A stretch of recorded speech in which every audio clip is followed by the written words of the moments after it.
मेरे प्यारे देशवासियों, नमस्कार। आज हम एक बार फिर मन की बात के लिए एक साथ जुड़ रहे हैं। 2 दिन बाद दिसंबर का महीना भी शुरू हो रहा है और दिसंबर आते ही साइकोलॉजिकली हमें ऐसा ही लगता है कि चलिए भाई, साल पूरा हो गया।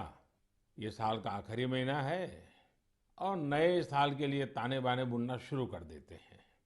इसी महीने नेवी डे और आर्म्ड फोर्सेस फ्लैग डे भी देश मनाता है। हम सबको मालूम है, 16 दिसंबर को 1971 के युद्ध का स्वर्णिम जयंती वर्ष भी देश मना रहा है। मैं इन सभी अवसरों पर देश के सुरक्षा बलों का स्मरण करता हूं, हमारे वीरों का स्मरण करता हूं और विशेष रूप से ऐसे वीरों को जन्म देने वाली वीर माताओं का स्मरण करता हूं। हमेशा की तरह इस बार भी मुझे नमो ऐप पर, माय गॉव पर आप सबके ढेर सारे सुझाव भी मिले हैं। आप लोगों ने मुझे अपने परिवार का एक हिस्सा मानते हुए अपने जीवन के सुख दुख भी साझा किए हैं। इसमें बहुत सारे नौजवान भी हैं, छात्र छात्राएं हैं। मुझे वाकई बहुत अच्छा लगता है कि मन की बात का हमारा ये परिवार निरंतर बड़ा तो हो ही रहा है, मन से भी जुड़ रहा है और मकसद से भी जुड़ रहा है। और हमारे गहरे होते रिश्ते हमारे भीतर निरंतर सकारात्मकता का एक प्रवाह प्रवाहित कर रहे हैं। मेरे प्यारे देशवासियों, मुझे सीतापुर के ओजस्वी ने लिखा है कि अमृत महोत्सव से जुड़ी चर्चाएं उन्हें खूब पसंद आ रही हैं। वो अपने दोस्तों के साथ मन की बात सुनते हैं और स्वाधीनता संग्राम के बारे में काफी कुछ जानने का, सीखने का लगातार प्रयास कर रहे हैं। साथियों, अमृत महोत्सव सीखने के साथ ही हमें देश के लिए कुछ करने की भी प्रेरणा देता है। और अब तो देश भर में आम लोग हों या सरकारें, पंचायत से लेकर के पार्लियामेंट तक अमृत महोत्सव की गूंज है और लगातार इस महोत्सव से जुड़े कार्यक्रमों का सिलसिला चल रहा है। ऐसा ही एक रोचक प्रोग्राम पिछले दिनों दिल्ली में हुआ। आजादी की कहानी बच्चों की जुबानी कार्यक्रम में बच्चों ने स्वाधीनता संग्राम से जुड़ी गाथाओं को पूरे मनोभाव से प्रस्तुत किया। खास बात ये भी रही कि इसमें भारत के साथ ही नेपाल, मॉरिशस, तंजानिया, न्यूजीलैंड और फिजी के स्टूडेंट्स भी शामिल हुए। हमारे देश का महारत्न ओएनजीसी ओएनजीसी भी कुछ अलग तरीके से अमृत महोत्सव मना रहा है। ओएनजीसी इन दिनों ऑयल फील्ड्स में अपने स्टूडेंट्स के लिए स्टडी टूर का आयोजन कर रहा है। इन टूर्स में युवाओं को ओएनजीसी के ऑयल फील्ड ऑपरेशंस की जानकारी दी जा रही है। उद्देश्य ये कि हमारे उभरते इंजीनियर राष्ट्र निर्माण के प्रयासों में पूरे जोश और जुनून के साथ हाथ बटा सके। साथियों, आजादी में अपने जनजातीय समुदाय के योगदान को देखते हुए देश ने जनजातीय गौरव सप्ताह भी मनाया है। देश के अलग अलग हिस्सों में इससे जुड़े कार्यक्रम भी हुए। अंडमान निकोबार द्वीप समूह में जारवा और ओंगे ऐसे जनजातीय समुदाय के लोगों ने अपनी संस्कृति का जीवंत प्रदर्शन किया। एक कमाल का काम हिमाचल प्रदेश में ऊना के मिनिएचर राइटर रामकुमार जोशी जी ने भी किया है। उन्होंने पोस्टेज स्टैम्प पर ही, यानी इतने छोटे से पोस्टेज स्टैम्प पर नेताजी सुभाष चंद्र बोस और पूर्व प्रधानमंत्री लाल बहादुर शास्त्री जी के अनोखे स्केच बनाए हैं। हिंदी में लिखे राम शब्द पर उन्होंने स्केच तैयार किए, जिसमें संक्षेप में दोनों महापुरुषों की जीवनी को भी उकेरा गया है। मध्य प्रदेश के कटनी से भी कुछ साथियों ने एक यादगार दास्तान गोई कार्यक्रम की जानकारी दी है। इसमें रानी दुर्गावती के अदम्य साहस और बलिदान की यादें ताजा की गई है। ऐसा ही एक कार्यक्रम काशी में हुआ। गोस्वामी तुलसीदास, संत कबीर, संत रैदास, भारतेंदु हरिश्चंद्र, मुंशी प्रेमचंद और जयशंकर प्रसाद जैसी महान विभूतियों के सम्मान में 3 दिनों के महोत्सव का आयोजन किया गया। अलग अलग कालखंड में इन सभी की देश की जन जागृति में बहुत बड़ी भूमिका रही है।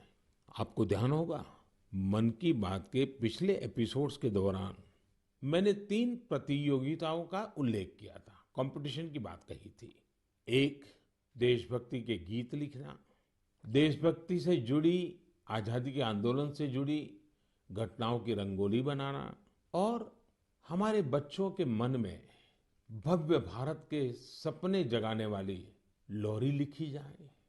मुझे आशा है इन प्रतियोगिताओं के लिए भी आप जरूर एंट्री भी भेज चुके होंगे, योजना भी बना चुके होंगे और अपने साथियों से चर्चा भी कर चुके होंगे। मुझे आशा है बढ़ चढ़ करके हिंदुस्तान के हर कोने में इस कार्यक्रम को आप जरूर आगे बढ़ाएंगे। मेरे प्यारे देशवासियों, इस चर्चा से अब मैं आपको सीधे वृंदावन लेकर चलता हूँ। वृंदावन के बारे में कहा जाता है कि ये भगवान के प्रेम का प्रत्यक्ष स्वरूप है। हमारे संतों ने भी कहा है, यह आशा धरी चित्त में, यह आशा धरी चित्त में, कहत जथा मति मोर, वृंदावन सुख रंग कौ, वृंदावन सुख रंग कौ, काहू न पायो और। यानी वृंदावन की महिमा हम सब अपने अपने सामर्थ्य के हिसाब से कहते जरूर हैं, लेकिन वृंदावन का जो सुख है, यहाँ का जो रस है, उसका अंत कोई नहीं पा सकता। वो तो असीम है। तभी तो वृंदावन दुनिया भर के लोगों को अपनी तरफ आकर्षित करता रहा है। इसकी छाप आपको दुनिया के कोने कोने में मिल जाएगी। पश्चिमी ऑस्ट्रेलिया में एक शहर है पर्थ। क्रिकेट प्रेमी लोग इस जगह से भली भांति परिचित होंगे, क्योंकि पर्थ में अक्सर क्रिकेट मैच होते रहते हैं।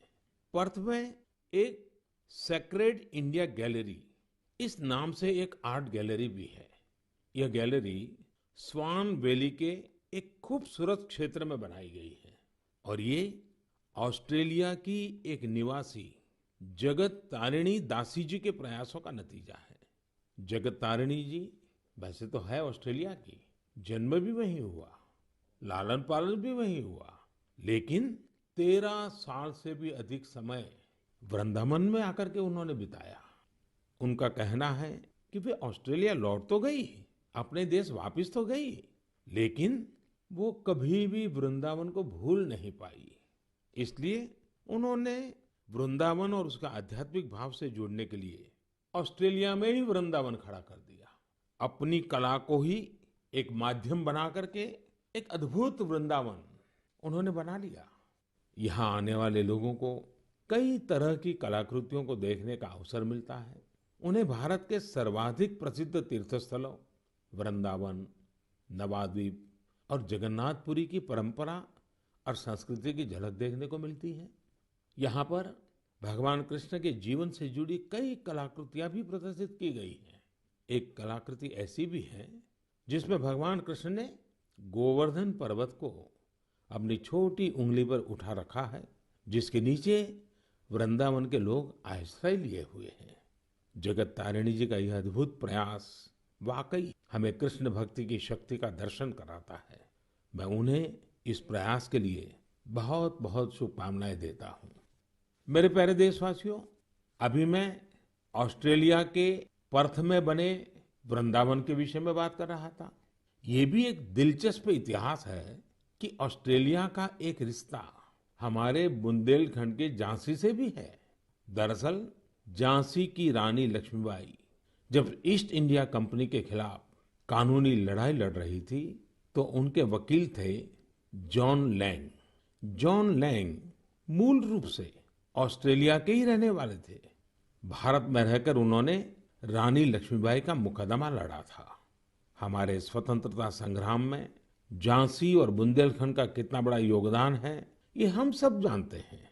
यहाँ रानी लक्ष्मीबाई और झलकारी बाई जैसी वीरांगनाएं भी हुई और मेजर ध्यानचंद जैसे खेल रत्न भी इस क्षेत्र ने देश को दिए हैं। साथियों, वीरता केवल युद्ध के मैदान में ही दिखाई जाए, ऐसा जरूरी नहीं होता। वीरता जब एक व्रत बन जाती है और उसका विस्तार होता है, तो हर क्षेत्र में अनेकों कार्य सिद्ध होने लगते हैं। मुझे ऐसी ही वीरता के बारे में श्रीमती ज्योत्सना ने चिट्ठी लिखकर बताया है। जालौन में एक पारंपरिक नदी थी, नून नदी। नून यहाँ के किसानों के लिए पानी का प्रमुख स्रोत हुआ करती थी, लेकिन धीरे धीरे नून नदी लुप्त होने की कगार पर पहुंच गई। जो थोड़ा बहुत अस्तित्व इस नदी का बचा था, उसमें वो नाले में तब्दील हो रही थी। इससे किसानों के लिए सिंचाई का भी संकट खड़ा हो गया था। जालौन के लोगों ने इस स्थिति को बदलने का बीड़ा उठाया। इसी साल मार्च में इसके लिए एक कमेटी बनाई गई। हजारों ग्रामीण और स्थानीय लोग स्वतः स्फूर्त इस अभियान से जुड़े। यहाँ की पंचायतों ने ग्रामीणों के साथ मिलकर काम करना शुरू किया और आज इतने कम समय में और बहुत कम लागत में ये नदी फिर से जीवित हो गई है। कितने ही किसानों को इसका फायदा हो रहा है।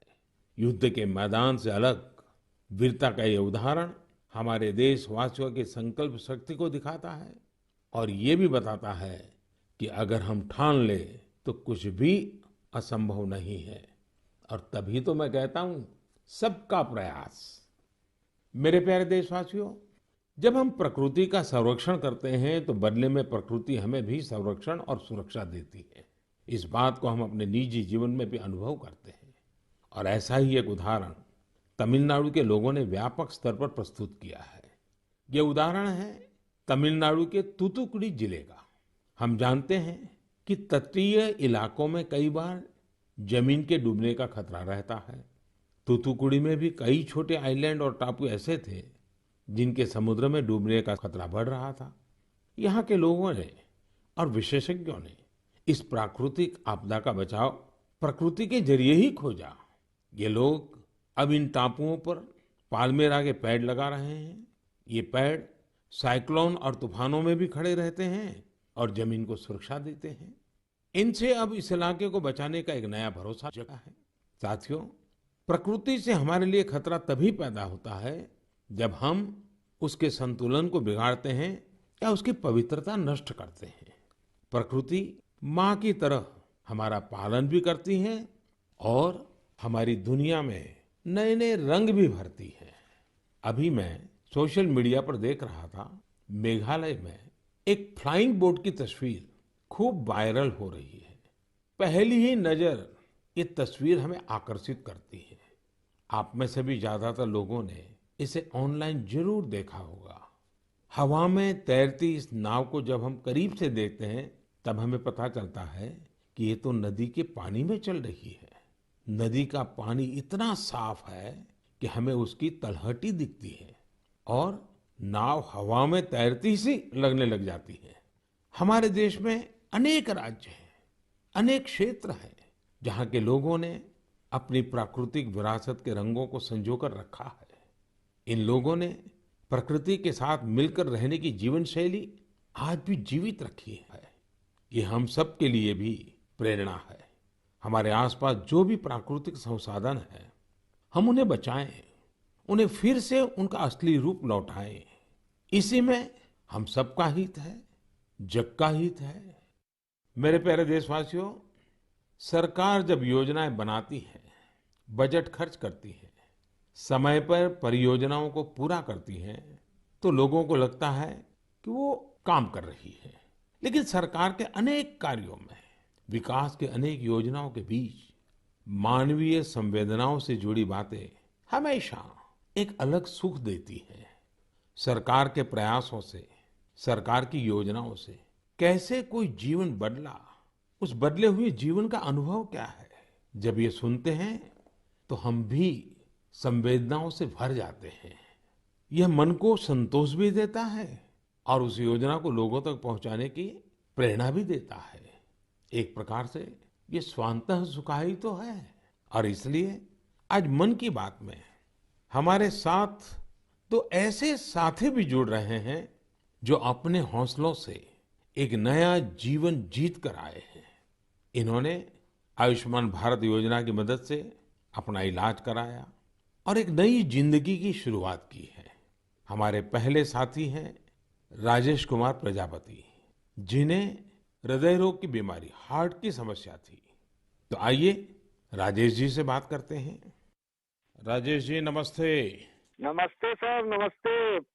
आपकी राजेश जी बीमारी क्या थी? फिर किसी डॉक्टर के पास गए होंगे, मुझे जरा समझाइए। स्थानीय डॉक्टर ने कहा होगा, फिर किसी और डॉक्टर के पास गए होंगे, फिर आप निर्णय नहीं करते होंगे या करते होंगे, क्या क्या होता था? जी, मुझे हार्ट में प्रॉब्लम सर आ गई थी। मेरे सीने में जलन होती थी सर। हम्म। फिर मैंने डॉक्टर को दिखाया। डॉक्टर ने पहले तो बताया हो सकता बेटा तुम्हारे एसिड होगी। हम्म। तो मैंने काफी दिन एसिड की दवाई कराई। उससे जब मुझे फायदा नहीं हुआ, फिर डॉक्टर कपूर को दिखाया। हम्म। तो उन्होंने कहा बेटा तुम्हारे जो लक्षण है उससे एंजियोग्राफी से पता चलेगा। फिर उन्होंने रेफर किया मुझे श्री राममूर्ति में। उनसे मिले हम अमरीश अग्रवाल जी से, तो उन्होंने मेरी एंजियोग्राफी करी। फिर उन्होंने बताया कि बेटा ये तो तुम्हारी नस ब्लॉकेज है। तो हमने कहा सर ये किसमें कितना खर्चा आएगा? उन्होंने कहा कार्ड है आयुष्मान वाला जो पीएम जी ने बनवा के दिया। तो हमने कहा सर है, हमारे पास है, और सारा इलाज उसी कार्ड से हुआ है हम्म। सर। और जो आपने ये बनाया है कार्ड, ये बहुत ही अच्छी तरीके से आप गरीब आदमियों के लिए बहुत सहूलियत है इससे। और आपका कैसे मैं धन्यवाद करूं। आप करते क्या है राजेश जी? सर मैं इस समय तो प्राइवेट नौकरी करता हूं सर। और आयु कितनी है आपकी? मेरी 49 साल है सर। इतनी छोटी आयु में आपको हार्ट का ट्रबल हो गया? हाँ जी सर, क्या बताएं आप। आपके परिवार में भी पिताजी को या किसी माताजी को या इस प्रकार का पहले रहा है कि? नहीं सर, किसी को नहीं था सर। ये पहला है हमारे साथ ही हुआ है। ये आयुष्मान कार्ड भारत सरकार या कार्ड देती है गरीबों के लिए, एक बहुत बड़ी योजना है, तो ये आपको पता कैसे चला? सर ये तो इतनी बड़ी योजना है, गरीब आदमी बहुत इससे बेनिफिट मिलता है। वो इतना खुश है सर। हमने तो हॉस्पिटल में देखा कि इस कार्ड से कितना लोगों को सहूलियत मिलती है। जब डॉक्टर से कहता कार्ड मेरे पास है सर, तो डॉक्टर कहता ठीक, वो कार्ड लेके आइए, मैं उसी कार्ड से आपका इलाज कर दूंगा। अच्छा, कार्ड न होता तो आपको कितना खर्चा बोला था डॉक्टर ने? डॉक्टर साहब ने कहा तो बेटा इसमें बहुत सारा खर्चा आएगा बेटा, अगर कार्ड नहीं होगा। तो मैंने कहा सर कार्ड तो है मेरे पास। तो उन्होंने कहा तुरंत आप दिखाइए। तो हमने तुरंत दिखाया, उसी कार्ड से सारा इलाज मेरा किया गया। मेरे एक पैसा नहीं खर्च हुआ। सारी दवाइयाँ भी उसी कार्ड से निकाली गई हैं। तो राजेश जी आपको अभी संतोष है, तबीयत ठीक है?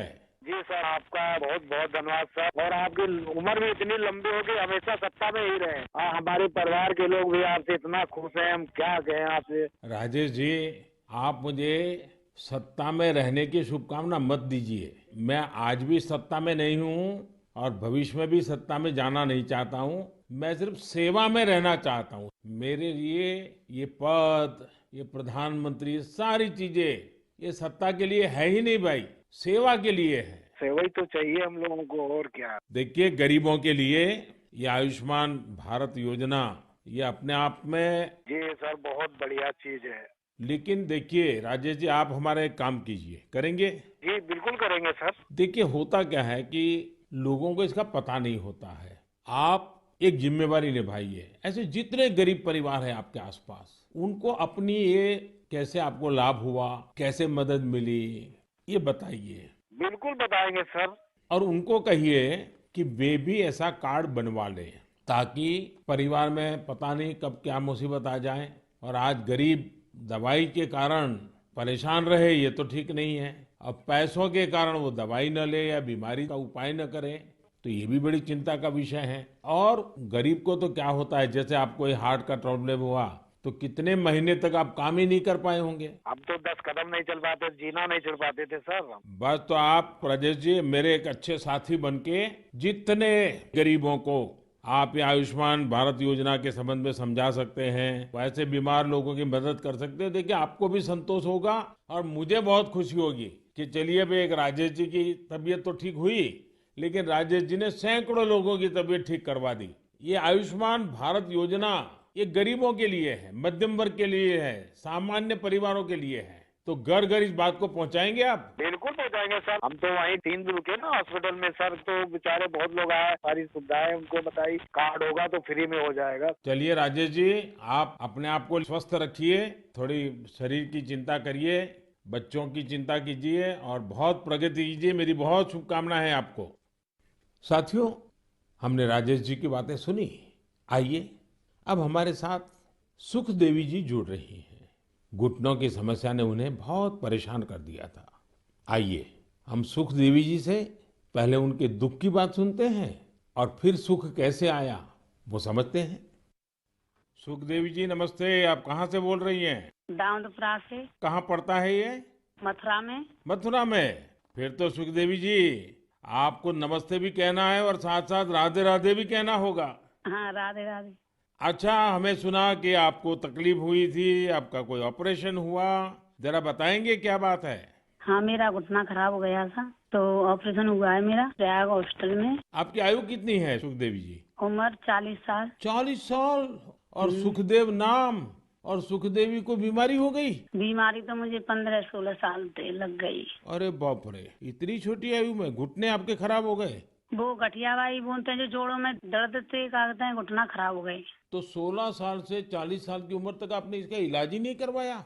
नहीं करवाया था। दर्द की दवाई खाते रहे, छोटे मोटे डॉक्टरों ने पे थे, देसी दवाई है, वैसी दवाई है, थैला छाप डॉक्टरों ने पे थे, उनसे घुटना चलवे पे ही खराब हो गई। 1-2 किलोमीटर पैदल चली मैं तो घुटना खराब हो गई मेरी। तो सुखदेव जी ऑपरेशन का विचार कैसे आया? उसके पैसों का क्या प्रबंध किया, कैसे बना ये सब? मैंने वो आयुष्मान कार्ड से इलाज करवाया तो है मैंने। आपको आयुष्मान कार्ड मिल गया था? हाँ। और आयुष्मान कार्ड से गरीबों को मुफ्त में उपचार होता है, पता था? स्कूल में मीटिंग हो रही थी, माँ से हमारे पति को पता चला तो कार्ड बनवाया मेरे नाम से। हाँ। फिर इलाज करवाया कार्ड से और मैंने कोई पैसा नहीं लगाया, कार्ड से ये इलाज हुआ है मेरा, खूब बढ़िया इलाज हुआ है। अच्छा, डॉक्टर ने पहले अगर कार्ड न होता तो कितना खर्चा बताते थे? 2.5 लाख रुपए, 3 लाख रुपए। 6-7 साल से पड़ी हूँ खाट में। ये कहती थी ये भगवान मुझे ले तो मुझे नहीं जीना। 6-7 साल से खाट में थी? बाप रे बाप।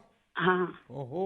बिल्कुल उठा बैठा नहीं जाते, बच्चे बैठाते। तो अभी आपका घुटना पहले से अच्छा हुआ है? मैं खूब घूमती हूँ, फिरती हूँ, किचन का काम करती हूँ, घर का काम करती हूँ, बच्चों को खाना बना के देती हूँ। तो मतलब आयुष्मान भारत का कार्ड आपको सचमुच में आयुष्मान बना दिया। बहुत बहुत धन्यवाद। आपकी योजना की वजह से ठीक हो गई, अपने पैरों पे खड़ी हो गई। तब तो बच्चों को भी आनंद आता होगा। हाँ जी, बच्चों को तो बहुत ही परेशानी होती थी, अब माँ परेशान है तो बच्चा भी परेशान है। देखिए, हमारे जीवन में सबसे बड़ा सुख हमारा स्वास्थ्य ही होता है। ये सुखी जीवन सबको मिले, यही आयुष्मान भारत की भावना है। चलिए सुखदेवी जी, मेरी आपको बहुत बहुत शुभकामनाएं। फिर से एक बार आपको राधे राधे। राधे राधे, नमस्ते। मेरे प्यारे देशवासियों, युवाओं से समृद्ध हर देश में 3 चीजें बहुत मायने रखती हैं और वही तो कभी कभी युवा की सच्ची पहचान बन जाती है। पहली चीज है आइडियाज और इनोवेशन, दूसरी है जोखिम लेने का जज्बा और तीसरी है कैन डू स्पिरिट, यानी किसी भी काम को पूरा करने की जिद, चाहे परिस्थितियां कितनी भी विपरीत क्यों ना हो। जब ये तीनों चीजें आपस में मिलती हैं तो अभूतपूर्व परिणाम मिलते हैं, चमत्कार हो जाते हैं। आजकल हम चारों तरफ सुनते हैं स्टार्टअप स्टार्टअप स्टार्टअप। सही बात है, ये स्टार्टअप का युग है और ये भी सही है कि स्टार्टअप की दुनिया में आज भारत विश्व में एक प्रकार से नेतृत्व कर रहा है। साल दर साल स्टार्टअप को रिकॉर्ड निवेश मिल रहा है। ये क्षेत्र बहुत तेज रफ्तार से आगे बढ़ रहा है। यहाँ तक कि देश के छोटे छोटे शहरों में भी स्टार्टअप की पहुंच बढ़ी है। आजकल यूनिकॉर्न शब्द खूब चर्चा में है। आप सबने इसके बारे में सुना होगा। यूनिकॉर्न एक ऐसा स्टार्टअप होता है जिसका वैल्यूएशन कम से कम $1 बिलियन होता है, यानी करीब करीब 7,000 करोड़ रुपए से ज्यादा। साथियों, साल 2015 तक देश में बमुश्किल 9 या 10 यूनिकॉर्न हुआ करते थे। आपको ये जानकर बेहद खुशी होगी कि अब यूनिकॉर्न्स की दुनिया में भी भारत तेज उड़ान भर रहा है। एक रिपोर्ट के मुताबिक इसी साल एक बड़ा बदलाव आया है। सिर्फ 10 महीनों में ही भारत में हर 10 दिन में एक यूनिकॉर्न बना है। ये इसलिए भी बड़ी बात है क्योंकि हमारे युवाओं ने ये सफलता कोरोना महामारी के बीच हासिल की है। आज भारत में 70 से अधिक यूनिकॉर्न हो चुके हैं, यानी 70 से अधिक स्टार्टअप ऐसे हैं जो 1 बिलियन से ज्यादा के वैल्यूएशन को पार कर गए हैं। साथियों, स्टार्टअप की इस सफलता के कारण हर किसी का उस पर ध्यान गया है और जिस प्रकार से देश से, विदेश से, निवेशकों से उसे समर्थन मिल रहा है, शायद कुछ साल पहले उसकी कोई कल्पना भी नहीं कर सकता था। साथियों, स्टार्टअप्स के जरिए भारतीय युवा ग्लोबल प्रॉब्लम्स के समाधान में भी अपना योगदान दे रहे हैं। आज हम एक युवा मयूर पाटिल से बात करेंगे। उन्होंने अपने दोस्तों के साथ मिलकर पॉल्यूशन की प्रॉब्लम का सॉल्यूशन देने का प्रयास किया है। मयूर जी नमस्ते। नमस्ते सर जी। मयूर जी, आप कैसे हैं? बस बढ़िया सर, आप कैसे हो? मैं बहुत प्रसन्न हूँ। अच्छा, मुझे बताइए कि आज आप कुछ स्टार्टअप की दुनिया में हैं। हाँ जी। और वेस्ट में से बेस्ट भी कर रहे हैं। हाँ जी। एनवायरनमेंट का भी कर रहे हैं। थोड़ा मुझे अपने बारे में बताइए, कि काम के बारे में बताइए और इस काम के पीछे आपको विचार कहाँ से आया? तो जब कॉलेज में था तभी मेरे पास मोटरसाइकिल था जिसका माइलेज बहुत कम था और एमिशन बहुत ज्यादा था। वो 2 स्ट्रोक मोटरसाइकिल था। तो एमिशन कम करने के लिए और उसका माइलेज थोड़ा बढ़ाने के लिए मैंने कोशिश चालू किया था कुछ 2011-12 में, और उसका मैंने करीब करीब 62 किलोमीटर पर लीटर तक माइलेज बढ़ा दिया था। तो वहां से मुझे ये प्रेरणा मिली कि कुछ ऐसा चीज बनाएं जो मास प्रोडक्शन कर सकते हैं, तो बाकी बहुत सारे लोगों को उसका फायदा होगा। तो 2017-18 में हम लोगों ने उसका टेक्नोलॉजी डेवलप किया और रीजनल ट्रांसपोर्ट कॉर्पोरेशन में हम लोगों ने 10 बसेस में वो यूज किया उसका रिजल्ट चेक करने के लिए, और करीब करीब हम लोगों ने उसका 40% एमिशन उसका कम कर दिया बसेस में। अब ये टेक्नोलॉजी जो आपने खोजी है, उसका पेटेंट वगैरह करवा लिया? हाँ जी, पेटेंट हो गया। ये साल में ही हमें पेटेंट ग्रांट होके आ गया। और आगे इसको बढ़ाने का क्या प्लान है आपका? किस प्रकार से कर रहे हैं? जैसे बस का रिजल्ट आ गया, उसके भी सारी चीजें बाहर आ गई होगी, तो आगे क्या सोच रहे हैं? सर, स्टार्टअप इंडिया के अंदर नीति आयोग से अटल न्यू इंडिया चैलेंज जो है, वहाँ से हमें ग्रांट मिला और वो ग्रांट के बेसिस पे हम लोगों ने अभी फैक्ट्री चालू किया जहाँ पे हम एयर फिल्टर्स का मैन्युफैक्चरिंग कर सकते हैं। तो भारत सरकार की तरफ से कितना ग्रांट मिला आपको? 90 लाख। 90 लाख। और उससे आपका काम चल गया? हाँ, अभी तो चालू हो गया है, प्रोसेस में है। आप कितने दोस्त मिलकर के कर रहे हैं सब? हम लोग 4 लोग हैं सर। और चारों पहले साथ में ही पढ़ते थे और उसी में से आपको एक विचार आया आगे बढ़ने का? हाँ जी, हाँ जी, हम कॉलेज में ही थे, तो कॉलेज में हम लोगों ने ये सब सोचा और ये मेरा आइडिया था कि मेरा मोटरसाइकिल का एटलीस्ट पोल्यूशन कम हो जाए और माइलेज बढ़ जाए। अच्छा, पोल्यूशन कम करते हैं, माइलेज बढ़ाते हैं, तो एवरेज खर्च कितना बचता होगा? सर, मोटरसाइकिल पे हम लोगों ने टेस्ट किया, उसका माइलेज होता 25 किलोमीटर पर लीटर, वो हम लोगों ने बढ़ा दिया 39 किलोमीटर पर लीटर।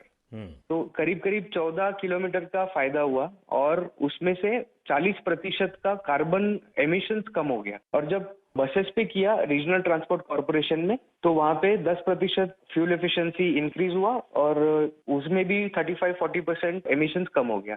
मयूर, मुझे अच्छा लगा आपसे बात करके और आपके साथियों को भी मेरी तरफ से बधाई दीजिए कि कॉलेज लाइफ में खुद की जो समस्या थी, उस समस्या का समाधान भी आपने खोजा और अब उस समाधान में से जो रास्ता चुना, उसने पर्यावरण की समस्या को एड्रेस करने के लिए आपने बीड़ा उठाया। और ये हमारे देश के युवाओं का ये सामर्थ्य ही है कि कोई भी बड़ी चुनौती उठा लेते हैं और रास्ते खोज रहे हैं। मेरी तरफ से आपको बहुत शुभकामनाएं हैं। बहुत बहुत धन्यवाद। Thank you sir, thank you. साथियों, कुछ सालों पहले यदि कोई कहता था कि वो बिजनेस करना चाहता है या एक कोई नई कंपनी शुरू करना चाहता है, तब परिवार के बड़े बुजुर्ग का जवाब होता था, तुम नौकरी क्यों नहीं करना चाहते? नौकरी करो ना भाई। अरे नौकरी में सिक्योरिटी होती है, सैलरी होती है, झंझट भी कम होती है। लेकिन आज यदि कोई अपनी कंपनी शुरू करना चाहता है तो उसके आसपास के सभी लोग बहुत उत्साहित होते हैं और इसमें उसका पूरा सपोर्ट भी करते हैं। साथियों, भारत की ग्रोथ स्टोरी का यह टर्निंग पॉइंट है, जहां अब लोग सिर्फ जॉब सीकर्स बनने का सपना नहीं देख रहे, बल्कि जॉब क्रिएटर्स भी बन रहे हैं। इससे विश्व मंच पर भारत की स्थिति और मजबूत बनेगी।